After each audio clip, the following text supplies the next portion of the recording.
Hi friends, চলে এসেছি আমি আজকে অন্য একটা রেসিপি নিয়ে।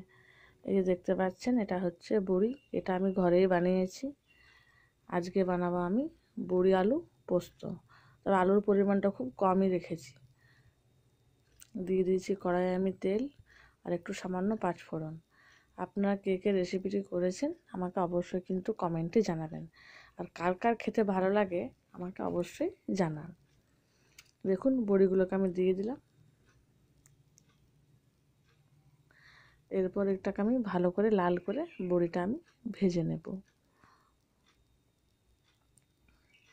ভিডিওটি ভালো লাগলে লাইক, কমেন্ট, শেয়ার আর সাবস্ক্রাইব করে দেবেন।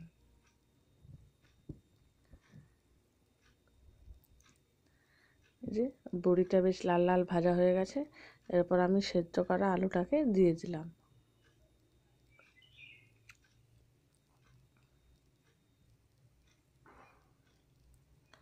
আলুর পরিমাণটা এখানে আমি কমই দিয়েছি। দিয়ে দিলাম আন্দাজ মতো নুন। যেহেতু আলুগুলো বড় আছে তাই আমি কড়াইয়ের মধ্যে খুন্তি দিয়ে আলুটাকে কেটে নিচ্ছি।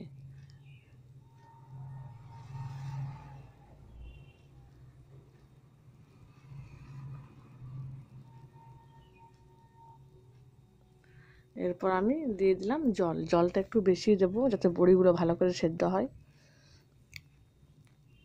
এরপর আমি ঢাকা দিয়ে দেব। দেখুন, বড়ি আমার প্রায় সেদ্ধ হয়ে গেছে। এরপর আমি পোস্ত দিয়ে দিলাম।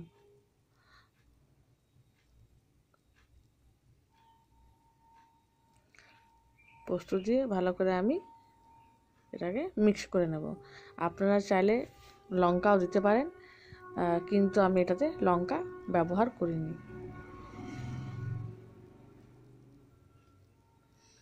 ব্যাস, রেডি হয়ে গেল আমার আজকের রেসিপি আলু বড়ি দিয়ে পোস্ত।